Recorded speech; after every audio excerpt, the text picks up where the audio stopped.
తెలివితో పాటు నైపుణ్యమే భవిష్యత్తుకు ఆధారం. ఈ రోజుల్లో పుస్తక విద్యతో పాటు ప్రాక్టికల్ స్కిల్స్ కూడా చాలా అవసరం.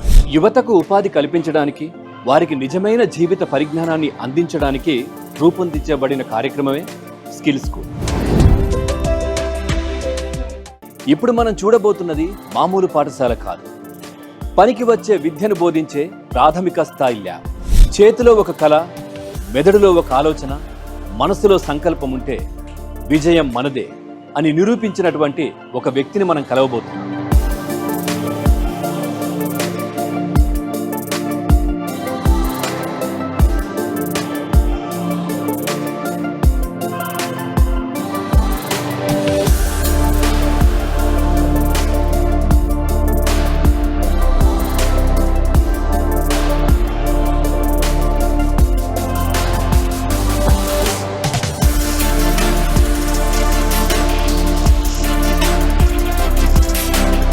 ప్రస్తుతం మనతో పాటు వసుంధర గారు ఉన్నారు. వారిని అడిగి మరిన్ని వివరాలు తెలుసుకుందాం. అసలు ఎలా ఈ ప్రస్థానం మొదలైంది, అసలు ఇంతమంది పిల్లలకి ఏ విధంగా విద్యాబుద్ధులు నేర్పిస్తున్నారు, అసలు ఈ ఆలోచన ఎలా వచ్చింది అనేది వారిని అడిగి తెలుసుకుందాం. వసుంధర గారు నమస్కారం. నమస్కారం అండి. వసుంధర గారు వాసు అమ్మగా ఎలా మారారు? 99లో ఇది స్టార్ట్ చేశారండి. స్వామి నచికేతానంద ఇన్స్పిరేషన్తో ఒక సంస్థలాగా పెట్టాము. ఎక్కువగా పిల్లల్లో కొంచెం మంచి వాల్యూస్ పెంచాలని. అప్పుడు సమ్మర్ క్యాంప్స్, రెసిడెన్షియల్ క్యాంప్స్ చేసేవాళ్ళం, టాలెంట్ సర్చ్ చేసేవాళ్ళం. తర్వాత 2001లో స్వామీజీ చెప్పారు, ఇక్కడ ఒక బస్తీ ఉంది, వడ్డర్ బస్తీ, గుట్టల బేగంపేట దగ్గర, అక్కడికి వెళ్ళి ఏదైనా చేద్దాము అనేసి అప్పుడు వెళ్ళాము. చాలామంది 60 మంది పిల్లలు స్కూల్కి వెళ్లకుండా అక్కడే ఉండి మేము పులిహార ప్యాకెట్లు తీసుకెళ్తే లాగేసుకున్నారు ఇంచుమించు. అయ్యో, మీరు ఎందుకు వెళ్ళటం లేదు స్కూల్ అంటే, మాకు ఫీజులు కట్టలేము, గవర్నమెంట్ స్కూల్ చాలా దూరం ఉంది అన్నారు. అప్పుడు మేము అడిగాం, మేము వస్తే మీరు నేర్చుకుంటారా అంటే చాలా హ్యాపీగా ఫీల్ అయ్యారు. సో అట్లా స్టార్ట్ అయింది మా స్కూలు. 2001 అండి, 1లో. తర్వాత 2002-3 వరకు అక్కడే ఉన్నాము. 3లో ఇక్కడికి తీసుకొచ్చాం అనమాట. ఈ స్థలము ఒక చిన్న పాకలాగా వేసి 5-day వీక్ చేసి వాళ్ళందరూ మొదటగా ఒక చెట్టు కింద అంటే టీచ్ చేయడం, అంటే పాఠాలు చెప్పడం దగ్గర నుంచి ఇందులోకి మారారు. అవునండి. సో ఈ ప్లేస్ కూడా మీదే అంటారు? అవునండి. సో తర్వాత బిల్డింగ్ కట్టుకున్నాము, పాక నుంచి బిల్డింగ్ అయింది. సో చెట్టు నుంచి పాక, పాక నుంచి బిల్డింగ్. తర్వాత 5th క్లాస్ వరకు అనుకున్నాము, వాళ్ళని ఇంకా వదలలేక 10th వరకు అయింది. ఇప్పుడు 10th కూడా వాళ్ళ పేరెంట్స్ని కన్విన్స్ చేసి హైయర్ ఎడ్యుకేషన్ అనేది ఇంపార్టెంట్ పిల్లలకు, ఇక్కడతో ఆగకూడదు అని చెప్పి ఇప్పుడు అంతమంది ఇంజనీరింగ్ ఉన్నారండి, ఫిజియోథెరపీ చేస్తున్నారు. దీంట్లో నుంచి పాస్ అవుట్? అవునండి. బీకామ్ చేస్తున్నారు, బిఎస్సి స్టాట్స్ చేశారు, ఎంఎస్సి చేశారు. ఒక 2 ఫారెన్ వెళ్ళి ఉన్నారు, అమెరికా. సో మిగతా వాళ్ళందరూ కూడా మంచి మంచి పెద్ద పెద్ద కంపెనీస్లో ఉన్నారు. సో మీకు దీంట్లో అంటే సహాయ సహకారాలు, ఎందుకంటే ఇంత మంచి కార్యక్రమాన్ని ముందుకు తీసుకెళ్లాలంటే మీకు ఆలోచన ఉన్నప్పటికీ కూడా కొద్దిమంది సహకారం అవసరం. డబ్బు ఆర్థిక పరంగా కావచ్చు, లేదంటే మీరు నిజంగా చెప్పాలంటే ఇట్లాంటి ప్రైమ్ లొకేషన్లో ఈ ల్యాండ్ మీరు పిల్లల కోసం ఇచ్చేసారు, బిల్డింగ్ కట్టారంటే మిగతా వాళ్ళు అయితే దీన్ని ఏదో కమర్షియల్గా వాడుకునే ప్రయత్నమే చేస్తారు. ఏంటి ఎట్లా మరి సోర్స్ ఏంటి, ఏ విధంగా ఇదంతా నడుస్తాం? అంటే కొంతమంది మేము చేసే వర్క్ చూసి వాలంటీర్గా టీచ్ చేయడానికి వచ్చేవారు కొంతమంది. అలా స్ప్రెడ్ అయిందనమాట. మాకు ఎంత పెద్ద పబ్లిసిటీ ఏం లేదు. వాళ్ళ ఫ్రెండ్స్కి చెప్పి ఏదో కొద్దిగా, అప్పుడు మా ఖర్చులు కూడా చాలా తక్కువ ఉన్నాయండి. ఇంకొక సెంటర్ ఉండేది కాదు. ఇప్పుడు మళ్ళీ సెంటర్ వచ్చింది మాకు 2009 నుంచి. సో 9 వరకు ఒకలాగా నడిచింది. 9 తర్వాత కొంచెం అవసరం వచ్చింది. సో అది కూడా కొంతమంది తెలుసుకొని వాళ్ళు వచ్చి కొంచెం హెల్ప్ చేస్తున్నారు. But still we're short. ఎట్లా మేడం దీని నేమ్ పెట్టడం కావచ్చు, ఇవన్నీ కూడా ఎట్లా జరిగాయి? స్వామీజీ ఐడియా అండి. నచికేత అనేది కఠోపనిషత్తుల్లో క్యారెక్టర్ అనమాట. ఆ అబ్బాయికి శ్రద్ధ అనేది చాలా ఇష్టం. వివేకానంద స్వామికి కూడా ఈ నచికేత అనే పదం, ఆ వ్యక్తిత్వం చాలా ఇష్టం అనమాట. ఆయన ఒక ఋషి కొడుకు. సో ఆ పేరు మీదనే పెట్టేశారు నచికేత. సో పిల్లల్లో ఆల్రౌండ్ డెవలప్మెంట్ అనేది రావాలి, ఒట్టి చదువే కాదు, ఆ వాల్యూ సిస్టమ్ అనేది రావాలి అనేది, ఆత్మశ్రద్ధ అంటారు చూడండి, అది పెరగాలనేసి మా ఉద్దేశం అన్నమాట. అమ్మాయి నచికేత స్వామి గురించి కూడా చెప్పారు. సో ఆ పేరే ఇక్కడ కూడా పెట్టుకున్నారు స్కూల్ కి. ఏంటి ఆ స్వామీజీ ప్రభావం ఏ విధంగా ఉంది? స్వామీజీ అప్పుడు స్వామీజీ కాదండి, ఆయన బ్రహ్మచారి.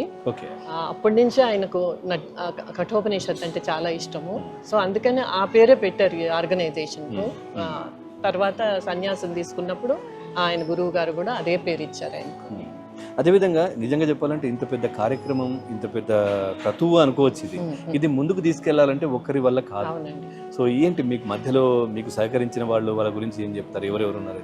చాలా మంది ఉన్నారండి. ఒక 100 మెంబర్స్ ఉన్నారు వాలంటీర్స్ వచ్చి, టీచింగ్ లోనే 100 మెంబర్స్ ఉన్నారు.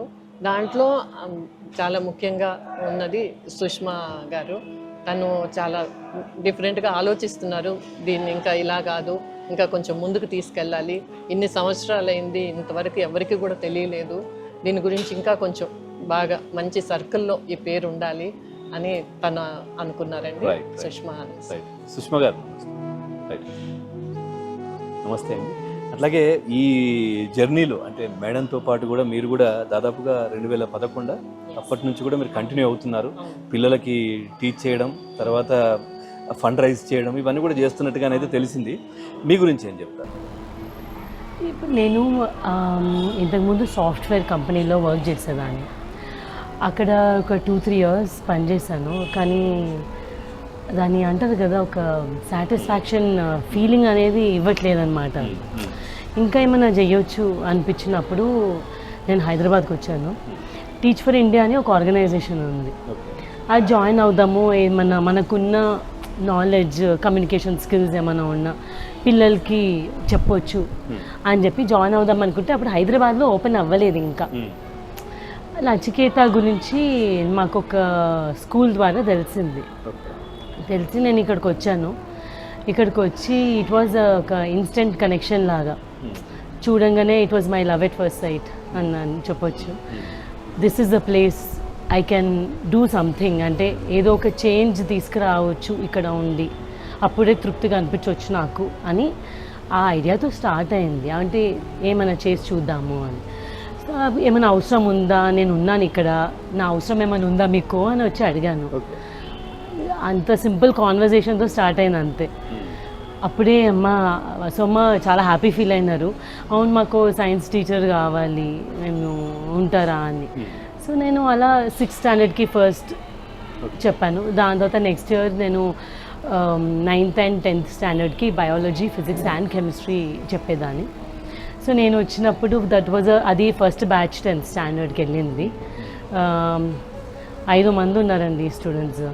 5 మంది 10th స్టాండర్డ్లో, అందరు అమ్మాయిలే. 5 మంది అందరు అమ్మాయిలే. దాని తర్వాత నెక్స్ట్ ఇయర్కి వచ్చేసి వరకు 10-11 పీపుల్ ఉన్నారు. నెక్స్ట్ 25, దాని తర్వాత 36. సంవత్సరానికి స్ట్రెంత్ పెరుగుతుంది. అంటే ఇది ఒక సేవా కార్యక్రమం అనేది కాకుండా కూడా ఒక సమాజాన్ని మంచి దారిలోకి తీసుకుపోవడానికి, యూత్ను ఒక మంచి పొజిషన్కి తీసుకురావడానికి చేస్తున్నటువంటి ఒక కార్యక్రమం మేడం. సో దీంట్లో నిజంగా మీరు దీంట్లో పార్టిసిపేట్ చేస్తూ ఉంటే, మీరు ఇక్కడికి వచ్చి టీచ్ చేస్తూ ఉంటే, మరి మేడం కంప్లీట్గా తనకున్నటువంటి ల్యాండ్ కావచ్చు అన్ని కూడా దీనికి అప్పచెప్పేసింది, ఇచ్చేసింది. అసలు నాకు ఏమొద్దు, పిల్లలు బాగుంటే చాలు అనే విధంగా ఇక్కడ ఉన్న వాళ్ళు. సో మీకు ఫ్యామిలీ నుంచి ఏమి ఇబ్బందులు రాలేదా? అంటే మీరు వెళ్తున్నారు, ఎక్కడ కూడా మీకు దీంట్లో శాలరీస్ కావచ్చు, డబ్బు అనేది లేకుండా మీరు ఇక్కడ పని చేయాలి. మా ఫ్యామిలీ ఇంకా చాలా సపోర్ట్ చేసింది అని, వాళ్ళు యాక్చువల్లీ చాలా ఎంకరేజ్ చేశారు వెళ్ళమని చెప్పేసి. అండ్ అందుకే నేను చాలా ఈజీగా వచ్చేసేదాన్ని. వాళ్ళు సపోర్ట్ చేయకపోయినా నేను ఫైట్లో. మీరు ముఖ్యంగా చదువుతో పాటు ఏంటి వాళ్ళకు నైపుణ్యాన్ని ఏ విధంగా చూడాలనుకుంటున్నారు? ఎట్లాంటివి కార్యక్రమాలు ఉంటాయి వాళ్ళకి సంబంధించి? ఏదైనా కూడా అండి, ఈ రోజుల్లో బయట వెళ్ళారనుకోండి చదివి చాలా స్ట్రెస్, ఈవెన్ ఉద్యోగాల్లో చాలా స్ట్రెస్. అందుకనే మేము ఈ సంవత్సరం నుంచి రామకృష్ణ మఠ్ నుంచి వాల్యూ ఎడ్యుకేషన్లో ఎన్రోల్ అయ్యామండి. అది ఢిల్లీ నుంచి వస్తుంది. సో దాంట్లో వాళ్ళు how to build the confidence, how to look inside you అనేది బాగా అర్థం కావాలి. పైన ఉంటే ఎంత చదువున్నా, ఎంత డబ్బు ఉన్నా కూడా అతను కాళ్ళ మీద నిలబడలేడండి. మనం డబ్బు ఉంటేనే నిలబడతా. ఏదన్నా సమస్యలు వచ్చినప్పుడు తట్టుకోగలగాలి. ఫస్ట్ అది కలిగించాలి పిల్లల్లో. ఇది అంటే ఆత్మశ్రద్ధ, విశ్వాసం ఉంటారు కదా, దాన్ని బాగా ఇచ్చేస్తామండి. ఈ తర్వాత వాళ్ళకు స్పోకెన్ ఇంగ్లీష్ అయితేనేమి, బాగా బాగా మాట్లాడతారు మా పిల్లలు. అందుకనే మంచి క్యాంపస్ సెలక్షన్స్లో సిబిఐటి అన్ని గోకరాజు, రంగరాజు మంచి మంచి కాలేజెస్లో వాళ్ళకు క్యాంపస్ సెలక్షన్స్లోనే వచ్చాయి. సో అవి కూడా ఇవ్వాలి. ఇప్పుడు ఎంతమంది ఉంటారమ్మా ఇక్కడ? 150 పైనే హైయర్ ఎడ్యుకేషన్ ఇచ్చామండి. ఆల్రెడీ ఇక్కడ నుంచి చదువుకొని వెళ్ళిపోయిన వాళ్ళు వెళ్ళిపోయిన వాళ్ళు ఇప్పుడు వచ్చి 650 ఉన్నారండి. 2 స్కూల్స్ కలిపి 2 సెంటర్స్. 150 మంది ఇక్కడ 10వ తరగతి వరకు చదువుకొని బయటకు వెళ్ళిపోయి ఇప్పుడు ఎట్లాంటి పొజిషన్ లో ఉన్నారు? మంచి ఒక అమ్మాయి పెప్సికోలో చేస్తుందండి, ఒక అమ్మాయి వార్నర్ బ్రదర్స్ లో చేస్తున్నారు, ఒకరు విప్రోలో చేస్తున్నారు. వాళ్ళ బ్యాక్గ్రౌండ్ ఎలా ఉండేది? మీరు అన్న ఇప్పుడు అమ్మాయి పెప్సికోలో చేస్తున్నా అని చెప్పారు. ఆ బ్యాక్గ్రౌండ్ ఎట్లా ఉండేది ఇక్కడ జాయిన్ అయినప్పుడు? వాళ్ళకి ఒక చిన్న ఇదేదో ఉండేదండి, ఒక చిన్న షాపు, ఇప్పుడు కూడా ఉంది అక్కడ, చాలా చిన్నది, అంటే రేకులతో పెట్టుకొని ఏదో అమ్ముకుంటా ఉంటారు కదా. ఆ అమ్మాయి ఇంజనీరింగ్ వరకు చదివించాం మనమే. సో క్యాంపస్ సెలక్షన్ లో వచ్చింది. ఇంకొక అమ్మాయికి వడ్డర్ బస్తీలో రాయి కుట్టేవాళ్ళు వాళ్ళ నాన్న, ఆ అమ్మాయికి వార్నర్ బ్రదర్స్ లో వచ్చింది. సో అలాంటి ఎక్కువ మంది ఈ పిల్లలు ఇప్పుడు కూడా అలాంటి వాళ్ళే ఉన్నారు. వాళ్ళని మీకు చూస్తే ఏమనిపిస్తుంది? చాలా సంతోషంగా అనిపిస్తుందండి, ఎందుకంటే మన సొంత పిల్లలు కూడా అంత పెద్ద అయితే మీరు ఏదైతే ఆలోచన దానికి నిజంగా ఎప్పుడైతే పురుడు పోసుకుందో అది సఫలీకృతం అయింది అనేది మీకు అనిపిస్తా ఉంటుంది. వాళ్ళు అట్లాంటి వాళ్ళని చూస్తా ఉంటుంది. ఎట్లా ఉంటుంది వాళ్ళ సహకారం? వాళ్ళు కూడా ఎప్పుడు కనెక్ట్ అయ్యే ఉంటారండి. తపోవన్ అంటేను, అంటే వాళ్ళ సొంత ఇల్లు లాగా, రెండో సెకండ్ హోమ్ అనుకుంటారు ఇప్పుడు కూడాను. So they always come back to us. మనం వేసిన విత్తనం అంటారు కదండి, ఎప్పుడో ఒకసారి అది చెట్టు అయ్యి వస్తుంది, తప్పకుండా ఫలితాన్ని ఇస్తుందని అదే నేను నమ్ముతాను అన్నమాట. మీకు ఎలా అనిపిస్తుంది అట్లాంటి వాళ్ళని చూస్తూ ఉంటే? ఎందుకంటే మీరు కూడా అమ్మాయికి చెప్పారు. అవును, ఆ అమ్మాయికి నేనే 9th and 10th per year తను ఎంత 30 lakhs ఏదో ఇప్పుడు సంవత్సరానికి 30 lakhs డ్రా చేస్తుంది సాలరీ. చదువుకొని అసలు ఏమీ లేని అమ్మాయి, ఏమీ లేదు. ఆమె 10th తర్వాత ఇంకా పెళ్లి చేసేసుకొని వెళ్ళిపోతానేమో అక్క అని, అంటే ఇక్కడ కౌన్సిలింగ్ చేసి టీచర్స్ అందరు వాళ్ళ ఫ్యామిలీకి, అంటే వాళ్ళ అమ్మ నాన్న గారితో మాట్లాడేసి, అలా కాదు ఈమెకి చాలా ఫ్యూచర్ ఉంది, భవిష్యత్తు ఉంది, స్మార్ట్గా ఉంది, మీ అమ్మాయి బాగా చదువుతుంది అని చెప్పి చెప్తే వాళ్ళు కూడా చెప్పడం కూడా కష్టమే. చెప్పి వాళ్ళు ఒప్పుకోవాలి. అంటే ఇప్పుడు 10th వరకు ఇక్కడ ఉంది కదా, 10th వరకు ఉంది. ఆ తర్వాత అమ్మాయి ఇంజనీరింగ్ కూడా చేసింది. అవునండి. అంటే బయటకు వెళ్ళిన తర్వాత కూడా మీరు సపోర్ట్ చేస్తారు. అవునండి. ఇది అందుకే నేను ఇది ఉత్త స్కూల్ మాత్రం కాదు, ఇది ఒక life support system Nachiketa Tapovan అనేది. నర్సరీ నుంచి 10th వరకు ఈ బిల్డింగ్లో ఈ 4 గోడల మధ్య చదువు చెప్తాము. కానీ 10th అయిపోయినాక 11th నుంచి ఇంకా వాళ్ళు సొంతంగా ఏదైనా ఉద్యోగం ఏదైనా తెచ్చుకునే వరకు వాళ్ళ వెనకాల నచికేత తపోవన్ ఉంటూనే ఉంటుంది. అమ్మా, ఇప్పుడు దీంట్లో ఇప్పటి వరకు 150 మంది చదువుకొని బయటకు వెళ్ళిపోయారు, ఉద్యోగాలు చేస్తున్నారు, వాళ్ళకు ఉన్నటువంటి నైపుణ్యం మీద వాళ్ళు పని చేసుకుంటున్నారు. సో అది కాకుండా ఇంకా కూడా దాదాపుగా చాలా మందికి స్కిల్స్ వాళ్ళకు ఉన్నటువంటివి బయట నుంచి వచ్చి కూడా నేర్చుకున్నారంటారు. ఏంటది? కంప్యూటర్ క్లాసెస్ నేర్పించే వాళ్ళమండి. ఈ సెంటర్లో నేర్పించాము, అక్కడ రూరల్ సెంటర్లో కూడా నేర్పించాము. స్పోకెన్ ఇంగ్లీష్ క్లాసెస్ కూడా ఇక్కడ అక్కడ 2 పక్కల అయినాయి. అంటే వాళ్ళంతా ఎవరు బయట నుంచి వచ్చిన వాళ్ళు, స్టూడెంట్స్ కాదు, బయట వాళ్ళు అందరూ కొంచెం అక్కడికి ఇబ్బంది అయ్యి వాళ్ళకు ఫీజులు కట్టలేక ఆ కంప్యూటర్స్ ఇదంతా ఫ్రీగా స్పోకెన్ ఇంగ్లీష్ కానీ కంప్యూటర్స్ అవి నేర్పించే క్రాఫ్ట్స్ కూడా నేర్పించేవాళ్ళం. అంటే దాంట్లో వాళ్ళ నైపుణ్యం ఉంది. ఇప్పుడు బయట వాళ్ళ కాళ్ళపైన వాళ్ళు నిలబడి ఉన్నారు. అంటే దాదాపుగా 5,000 మంది. ఒకసారి క్లాసెస్ కూడా చూద్దామండి, రండి.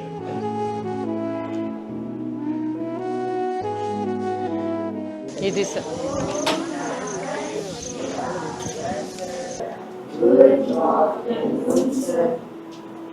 Good afternoon. ఎంతమంది ఉంటారు? క్లాస్ 25 అని పెట్టుకున్నామండి, అంతకంటే వద్దనుకున్నాము, ఎందుకంటే రూమ్ చిన్నగా ఉంది. సో 25 members అయితే ఈజీ టు కాన్సన్ట్రేట్. వీళ్ళు 7th. మేడం, ఈ విద్యా పథకం వల్ల గ్రామీణ పిల్లల భవిష్యత్తు ఏ విధంగా మార్పు వచ్చింది అనుకుంటున్నారు? అక్కడ మేము ఉండే దగ్గర ఇది మహబూబ్ నగర్ డిస్ట్రిక్ట్ కింద వస్తుందండి. కోడ్గల్ విలేజ్ దగ్గరికి. అక్కడ ఉన్నాయి కానీ గవర్నమెంట్ స్కూల్స్ ఉన్నాయండి ఎక్కువగాను, ప్రైవేట్ స్కూల్స్ కూడా ఉన్నాయి. నాకేమనిపించిందంటే అంటే అంత బాగా విద్య అనేది జరగటం లేదు అనేసి మాకు అనిపించింది. సో అక్కడ మొదలు పెట్టామన్నమాట స్కూల్.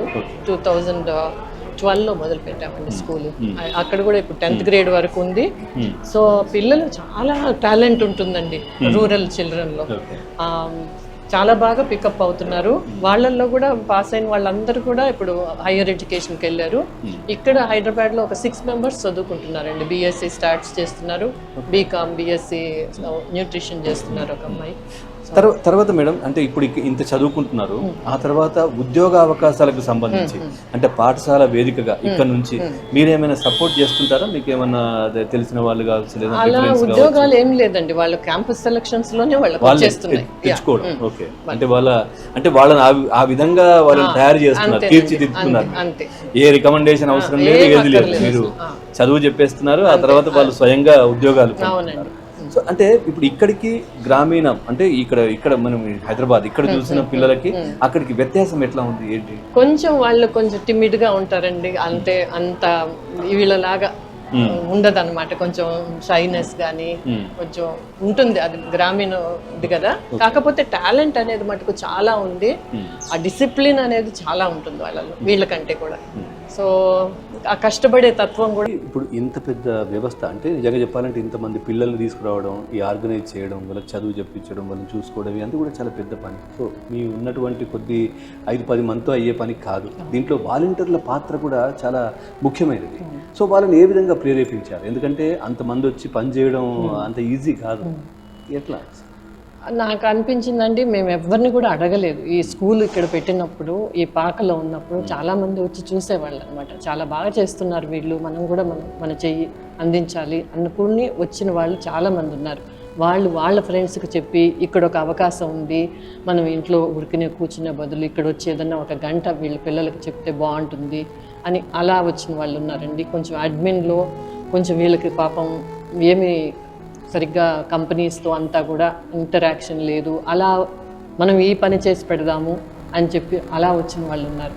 అంటే వీళ్ళకి అవసరం ఉంది అనుకొని మేము ఎవరికి ఎక్కడా చెప్పలేదండి, వాళ్ళంతటి వాళ్ళే వెతుక్కుంటూ ఇక్కడికి వచ్చారు. రైట్, ఇంత చెప్పిన తర్వాత నాకు ఒక డౌట్ అనిపించింది, అంటే అడగాలనిపించింది. సో ఇప్పుడు ఉన్నటువంటి ఈ ల్యాండ్ కావచ్చు, ఇవన్నీ కూడా మీరు అంటే పిల్లల కోసం కావచ్చు, ఇవన్నీ ఇచ్చేసారు, ఇవన్నీ చేస్తున్నారు. ఏంటి అంటే దీని మీద విమర్శలు కావచ్చు, ఇంట్లో ఏదైనా ఇబ్బందులు కావచ్చు, ఇట్లాంటి తలెత్తలేదా? మీరు ఈ ప్రోగ్రామ్ ఇట్లాంటి ఒక కార్యక్రమాన్ని భుజాలను ఎత్తుకున్నప్పుడు ఏం ఇబ్బంది అనిపించలేదా? ఎవరు ఏమనలేదా? ఫ్యామిలీ సపోర్ట్ ఎట్లా ఉండింది? మా ఫ్యామిలీ సపోర్ట్, మా సిస్టర్ సైడ్ నుంచి కానీ వాళ్ళ పిల్లలు కానీ చాలా ఎంకరేజ్ చేశారండి. వాళ్ళు కూడా డొనేట్ చేసేవాళ్ళు. మా హస్బెండ్ అయితే ఇచ్చేసేయమన్నారు అన్ని. సో ఎట్లా వచ్చింది ఆలోచన మీకు నిజంగా ఇప్పుడు ఇట్లాంటి లొకేషన్లో? సో ఇంత ల్యాండ్ ఉంది అని అంటే కమర్షియల్గా ఆలోచించేవాళ్ళు చాలా మంది కూడా. మీకు అసలు ఈ ఆలోచన ఎప్పుడు వచ్చింది? పిల్లలకు చదివించాలి, వాళ్ళకు మంచిగా నైపుణ్యం. నాకు ఎప్పుడు స్వామీజీ, నేను 90లో నేను రామకృష్ణ మఠకి వెళ్ళడానికి ట్రై చేశానంటే, అక్కడ స్వామీజీ రంగనాథానంద స్వామి అని చాలా బాగా లెక్చర్స్ ఇచ్చేవారు, ఉపనిషత్తులు అవన్నీ చెప్పేవారు. అవి విన్న తర్వాత, స్వామి వివేకానంద పుస్తకాలు చదివిన తర్వాత చాలా అనిపించేది ఏదో చెయ్యాలి అనేసి, కానీ ఒక్కదాన్నే చేయలేకపోయాను. అలాంటప్పుడు నాకు స్వామి నచికేతానంద పరిచయం అయ్యారు. అప్పుడు అనుకున్నాం అనమాట, ఒక సంస్థలాగా పెడితే బాగుంటుంది, ఏదైనా చేద్దాము అనేసి అట్లా స్టార్ట్ అయింది. అట్లాగే వాలంటీర్ల ప్రభావం పిల్లలపై ఎట్లా ఉంది? వాలంటీర్స్ వల్ల వాళ్ళకి ఎక్స్పోజర్ అనేది చాలా బాగుందండి. ఇప్పుడు ఒక టీచర్ ఉందనుకోండి, ఆ టీచర్తోనే వాళ్ళు ఒక సంవత్సరం ఉంటారు. ఒక క్లాస్లో ఒక 4-5 వాలంటీర్స్ వచ్చి వాళ్ళ లైఫ్ గురించి ఒక మోటివేషను. ఇప్పుడు సుష్మా ఉన్నారు, సుష్మా కొన్ని వాల్యూస్ యాడ్ చేసేది ఆ పిల్లలకు. అలా చాలా నేర్చుకున్నారు, అందరి దగ్గర నుంచి బెస్ట్ నేర్చుకున్నారు అనమాట వాలంటీర్స్ వల్ల పిల్లలు. అమ్మ, ఇప్పుడు ఇంత పెద్ద వ్యవస్థ అంటే ఇప్పుడు దీన్ని ఒక సమాజానికి ఉపయోగపడే విధంగా మీరు ఎట్లాంటి ప్రతిఫలం ఆర్జించకుండా మీ సర్వస్వం దీనికి మీకున్నటువంటి ఆస్తులు కావచ్చు అన్నీ కూడా దీనికి పెడతా ఉన్నారు. ఓకే, అయినా కానీ ఎంత చేసినా సరిపోదు ఆ అమౌంట్ అనేది. అది అంటే ఇప్పుడు దాదాపుగా 150 మంది ఇక్కడ చదువుకొని బయటకు వెళ్ళిపోయారు. తర్వాత ఒక 5,000 మందికి మీరు వాళ్ళకు ఉన్నటువంటి నైపుణ్యంలో శిక్షణ ఇప్పించి వాళ్ళని బయటకు పంపించారు. తర్వాత ఇంకా 600 మంది చదువుకుంటున్నారు ప్రస్తుతం ఇక్కడ. ఎట్లా అవుతుంది ఇదంతా? మరి ఫండ్ రైజింగ్ ఏ విధంగా అవుతుంది? డబ్బు ఏంటి? ఎక్కడి నుంచి అంటే ఎవరైనా డోనర్స్ ఉన్నారా? ఏంటి, ఎట్లా జరుగుతుంది? మాకు CSR సర్టిఫికేట్ ఉందండి, కంపెనీస్ కెన్ ఫండర్స్ అనమాట. మేము అది సర్టిఫికేట్ వాళ్ళకి ఇస్తే they can show in there CSR activity. ఇప్పుడు గవర్నమెంట్ ఒకటి మ్యాండేటరీ చేశారు, ప్రతి కంపెనీకి వాళ్ళ ప్రాఫిట్స్లో 2% CSR ఇవ్వాలని కంపల్సరీ చేశారు. అట్లా కొన్ని కంపెనీస్ వస్తున్నాయండి, అన్నీ కాదు. కొంతమంది ఇండివిజువల్స్ ఒక 18,000 పర్ ఇయర్ విద్యాదానం అని ఉంది, 9,000 పర్ అన్నదానం అని ఉంది. ఆ చిన్న చిన్న donations they keep on coming and we wanted to build up one corpus fund also. మనం ఉన్నా లేకపోయినా కొంచెమన్నా అది సపోర్ట్ చేయాలి ఈ సిస్టమ్ కని కొంత కార్పస్ ఫండ్ చేసి పెట్టాము. దాని మీద వచ్చే interest that supports teachers salaries లేదండి అస్సలు. మరి ఎట్లా? So that's why Sushma came in and others. మ్యారథాన్లో ఒక ఆవిడ ఉంది volunteer, she onboarded in Hyderabad marathon రన్నర్స్లో. So maybe because of this కొంతమందికి ఇంకా ఎక్కువ మందికి తెలుస్తుంది. తెలిస్తేనే వాళ్ళు వచ్చి చూస్తేనే దే బిలీవ్ అండి, చూస్తేనే వాళ్ళు ఇవ్వగలరు, లేకపోతే తెలియదు కదా అందరికి. అట్లాగే పిల్లలకు కూడా ఆర్ట్ క్రాఫ్ట్స్ ఇట్లాంటివన్నీ కూడా వాళ్ళకు ఉన్నాయి, దాన్ని కూడా ఎంకరేజ్ చేస్తున్నారు, ఇవన్నీ జరుగుతున్నాయి కదా. సో ఏంటి వీటిని ఎవరైనా అమ్మడం, సేల్ చేయడం కావచ్చు, ఇట్లాంటివి ఏమైనా జరుగుతాయా? ఇవన్నీ చాలా అద్భుతంగా చేశారు, వీటి గురించి చెప్పండి. ఇవన్నీ క్రాఫ్ట్ కౌన్సిల్ అని వాళ్ళు ఒక పంపించారండి.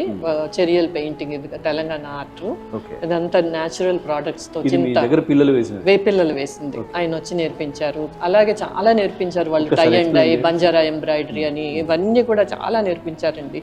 ఇవంతా ఇది చెరియల్ పెయింటింగ్, ఇవేమో బుట్టలు అల్లడం నేర్పించారు. ఇవి మ్యాక్రోని అని, ఇవి కీ చైన్స్ లాగా నాట్స్ వేసి అదనమాట. డియాస్ అని ఒకటి చేస్తాము, రాఖీస్ అని ఒకటి చేస్తాము. అవి చిన్న చిన్న ఫండ్ రైజింగ్ లాగా పెట్టుకుంటాం అనమాట. ఇవన్నీ బయటకి ఎట్లా వెళ్తాయి, ఎట్లా తెలుస్తుంది? ఇప్పుడు సప్తపర్ణిలో వాళ్ళు మాకు ఫ్రీగా ఇది ఇస్తారండి ప్లేసు, అక్కడ పెడతాము.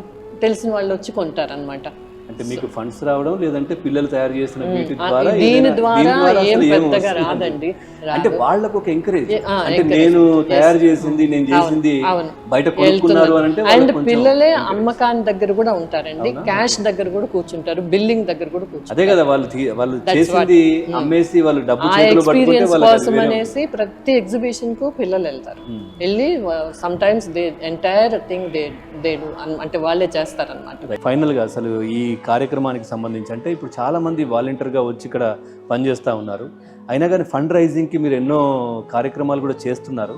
అది కూడా అసలు నిజంగా చెప్పాలంటే ఇంత పెద్ద కార్యక్రమానికి సరిపోదేమో. ఇంకా ఏం చేయాలనుకుంటున్నారు? ఫైనల్గా ఏం చెప్తారు? మీరు అలా చూస్తే ఈ సంవత్సరం పరోపకార్ 2025 అనే ఒక ఫండ్ రైజింగ్ యాక్టివిటీ చేసినాం. దీనికి ఢిల్లీ నుంచి ఒకరు, బాంబే నుంచి ఒక ఆర్ట్ గ్యాలరీ, ఇంకా తోట వైకుంఠం ఆర్ట్ ట్రస్ట్, ఇంకా ఇండియా ఫైన్ ఆర్ట్ గ్యాలరీ, ఇంకా శ్యామ్ అని ఒక ఆర్టిస్ట్, వీళ్ళందరూ కలిస్తే ఒక ఆర్ట్ ఎగ్జిబిషన్ చేసి ఒక ఫండ్ రైజర్ చేయగలిగినాం. కానీ ఇక్కడ వచ్చేది ఓన్లీ ఫండ్స్ మాత్రం కాదు, చాలా మంది వస్తున్నారు. అండ్ వాళ్ళతో పాటు ఇంకో చాలామందికి తెలుస్తుంది, నచికేత తపోవన్ గురించి తెలుస్తుంది, చేసే ఇంపాక్ట్ తెలుస్తుంది. పిల్లలే ఉన్నారు ఆ రోజు కూడా, అమ్మ చెప్పినట్టు ఆ రోజు అక్కడ పిల్లల్ని చూస్తున్నారు, పిల్లలు ఒక పర్ఫార్మెన్స్ చేస్తున్నారు, వాళ్ళతో మాట్లాడినారు. ఇవన్నీ చేసేటప్పుడు వాళ్ళు ఏం డిఫరెన్స్ చేస్తున్నామో వాళ్ళకి కనిపిస్తుంది. ఇంకా మొన్న పరోపకారికి కూడా జయేష్ రంజన్ గారు వచ్చారు. ఇదంతా చూసి అసలు ఒక్క పైసా తీసుకోకుండా ఇంతమందికి చదివిస్తున్నారు అని చెప్పి స్వామీజీతోని అమ్మతో మాట్లాడారు. ఇప్పుడు జయేష్ రంజన్ గారు IT secretary for sports also, కాబట్టి స్పోర్ట్స్ సైడ్ నుంచి ఏమైనా సపోర్ట్ కావాలంటే మేము ఇస్తాము అని చెప్పి కూడా ప్రామిస్ చేశారు. యూత్కు మీరేం చెప్తారు? ఇప్పుడు ఉన్నటువంటి యువతరానికి మీరు ఇచ్చే సందేశం ఏంటి? అండ్ యూత్కి ఏంటి అంటే, లక్కీలీ ఇప్పుడు నేను చిన్నపిల్లల్ని వేరే వాళ్ళని చూస్తుంటే ఈ జనరేషన్ యూత్ చాలామంది బ్యాక్ టు రూట్స్ని ప్రమోట్ చేస్తున్నారు. మా జనరేషన్కి ఉన్న దానికన్నా కూడా ఈ next generation youth back to roots అని, సస్టైనబిలిటీ అని, ఏదైతే పోవద్దు యూనో అట్లాంటి వీవ్స్ కానీ ఆర్ట్స్ క్రాఫ్ట్స్ని ఎంకరేజ్ చేయడం జరుగుతుంది వాళ్ళందరూ. Yes, it is back to roots అనేది ప్రతి సెక్టర్లో ట్రెండింగ్ అవుతుంది. అది అలానే మెయింటైన్ చేస్తూ వెళ్తే మన కల్చర్ అండ్ కళ లాస్ట్ అయిపోకుండా ఇంకా చాలామందికి యూజ్ వస్తుంది అని అనుకుంటున్నాను. Right, thank you very much Vasundhara garu. Thank you Sushma గారు. ఖచ్చితంగా మీరు ఇంత పెద్ద క్రతువు, ఒక పెద్ద కార్యక్రమాన్ని అయితే ముందుకు తీసుకెళ్తున్నారు. సమాజానికి సంబంధించి ఎంతోమంది పిల్లలను తీర్చిదిద్దారు, ఉన్నత చదువులు చదివించారు, మంచి విద్యాబుద్ధులు. సో సమాజంలో మంచి పొజిషన్లో కూడా అందరూ ఉన్నారు.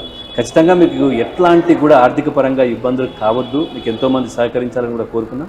థ్యాంక్ యూ అండి. థ్యాంక్ యూ ఆంధ్రజ్యోతికి చాలా థ్యాంక్ యూ అండి. మీరందరూ ముందుకొచ్చి ఇలాంటి ఆర్గనైజేషన్స్ని సపోర్ట్ చేసి మా మాట ఇంకో లక్షల మందికి తీసుకెళ్తున్నారు. మీరు దీనిలో మీ సాయం కూడా చాలా ఉంది. థ్యాంక్ యూ ఆంధ్రజ్యోతికి చాలా థ్యాంక్ యూ. ఇది వాటి స్కిల్ స్కూల్ కథ. చైతన్యానికి చిహ్నం, భవిష్యత్తు వైపు ముందడుగునా నిలిచే మరో ఎపిసోడ్తో మళ్ళీ కలుద్దాం. నమస్కారం.